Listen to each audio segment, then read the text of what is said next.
My name is Nora Carlin. I'm the founder of Refugees Aid from the North West of England. This is our depot in Appleton Thorn. Refugees Aid from the North West is purely a means of collecting items, donated items. People want to donate, they want to help the refugees.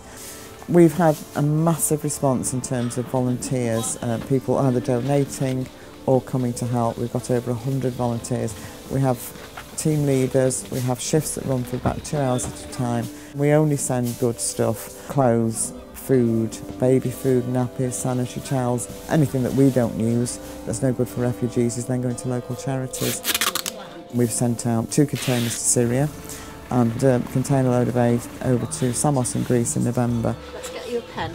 We've worked a lot with Lifeline Help. We approach them for advice because they're dealing with the refugees, dealing with the Syrians. They know exactly how the refugees were handled, what they needed, how they were distributing and where the help is needed. Lifeline Help shared the costs with us and Yashar came over and actually loaded it for us because that was completely outside our experience as well. So it's been invaluable. I went with Lifeline Help through Refugees Aid from the North West over to Samos in Greece. It did give me the opportunity to see what was actually going on, how the refugees were handled, to see if what we were doing at this end, the way we were packing and sorting, was being effective at the other end.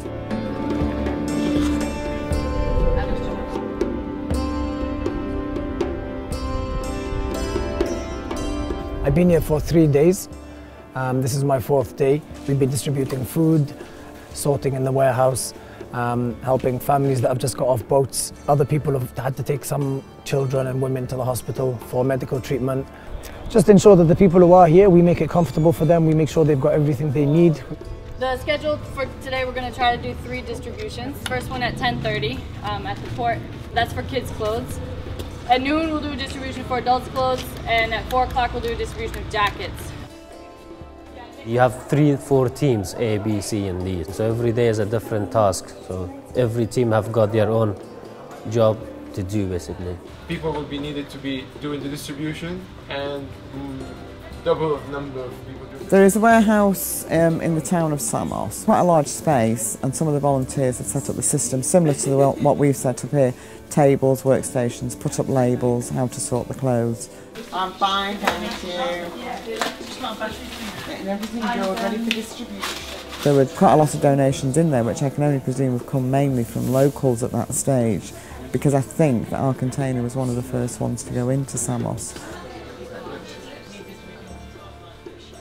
We went up to see a warehouse right up on the hill. It's an old dilapidated factory that was now going to be used as extra storage. It's tons of space. This looks bad now, but you have like 3 places that you can separate items. There was a group that cleaned it, sorted it, sort of lined it, made it ready, got tables set up. So when they got the call for help from the port, they could put their hands on whatever they needed straight away and take it down.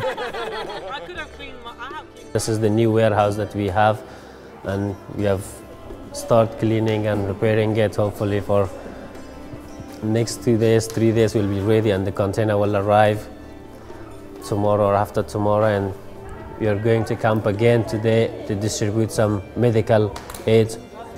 We have an Arabic speaker, we have a Farsi or Dari speaker, we have a Pashto speaker. So we're trying to be productive as much as we can. There is so much ready to go. Okay. So I think you're good on that thing. Okay. At the port, there was just one double porter cabin, which was used to store clothing, and the other half for food. So very limited resources actually at the port. When the people come from Turkey in their boats, the Greek authorities rescue them, they bring them in and they bring them directly to the port. In the port, there is an emergency room set up where we take them in, and the first thing before they do their interviews or before their fingerprints are taken, we give them new clothing, and then after that they have to have an interview with the Greek police. The other day we had 97, yesterday there was 21 soaking. Their boats flipped on the way over from Turkey, so we had to clothe them. The rain, obviously, the weather is getting cold day by day, and they don't have enough strong tents to protect them from the rain, and jumpers, shoes especially, they are in a desperate need at the moment. So. On the Greek island of Samos, they have 2 camps. The port, which all of the Syrians are kept in, and this one behind me where all of the Iranians, the Afghanis, Pakistanis, Moroccans, all of the nationalities, they're all kept here.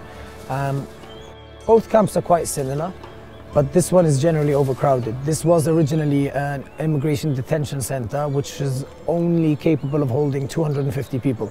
Up until yesterday, there's 1,500 people in this camp.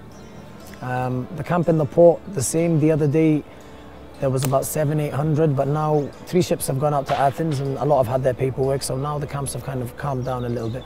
But they're dirty, there's sewage, it's overcrowded, children are barefoot, there's a lack of clothing, there's a lack of blankets, sleeping bags, tents, a lot of people are sleeping rough. It seems hard for them, but yet they still stay so positive, which is amazing. The last 3 or 4 days the weather's been really bad.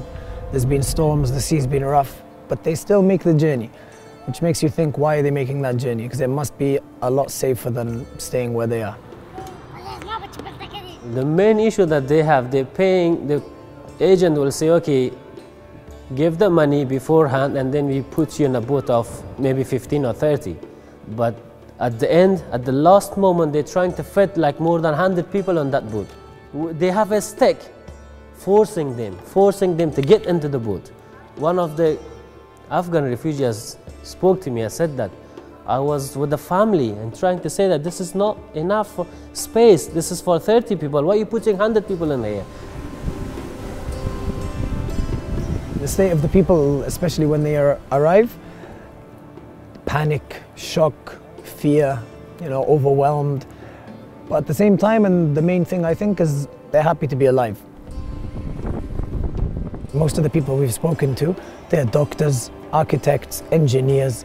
They are educated people. They're not leaving looking for, benefits or a lot of these things that they're made out to be looking for. These people want to work. They want to provide for their children. A lot of them have money. A lot of them were quite well off in Syria. It's not a matter of poverty. They're not leaving because of poverty or because of economic benefits. They're leaving because of war and persecution. He wants to drain our batteries so then he can leave us here. One story a woman told me yesterday, she's been here for 6 days. She told me that her daughter was asking her, why is there no war? They've been so used to the war and the bombing and everything that now they're shocked that there's no bombs going off. She said that when they were in Syria, the babies were very stressed, panic attacks, waking up in the middle of the night. She said after the 3rd night here, the babies are sleeping fine, they're smiling. And that's the main thing for them, that their kids are safe and happy and peaceful. Thank you. Thank you.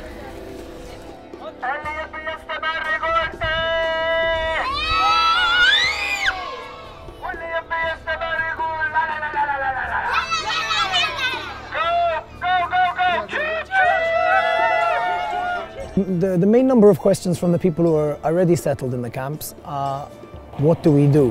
Where do we go from here? Where is the safest country?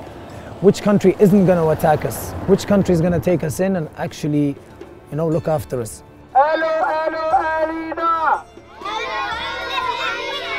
We're trying to prepare them mentally and physically with the materials they need to get through the winter and just for them to know what they should expect.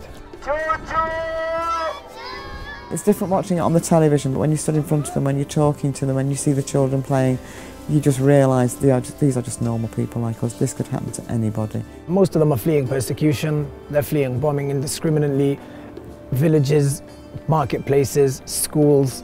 So that's what they're running away from. They just want to be able to provide a strong and secure future for their children, for their families, for themselves.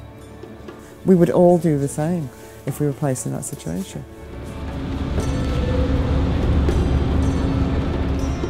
It was very, very humbling, totally emotional and humbling to meet all those people, just ordinary people in a terrible situation, and just highlighted the need for what we are actually doing. Luckily, there's so many people in the UK who've donated money, time, effort, spreading awareness, which has made it a lot easier for these people, but we need to carry on. We cannot let the media deceive us and lead us to believe that these people are bad people. They're human beings like us, in the West, or like any other human being anywhere else. And, they need to be treated with respect and they need to be treated like human beings. It's a constantly changing population because people are arriving all the time, they're leaving all the time on the ferries. There's a constant need for food and clothes over there. There's a lot of people in desperate need. Volunteers are needed everywhere. They're needed out in the islands, they're needed in this country. They're needed to collect donations, to bring them to the warehouses, to help sort them, help load the containers. They can do fundraising. Every last little bit helps tremendously. There's so much need out there. There's millions of people in desperate need. Swansea, thank you Swansea. Swansea Humanitarian Aid Response Project, or SHARP. Thank you all for your donations. Keep them coming. This isn't our last mission. And thank you all, everyone in the UK, for your support.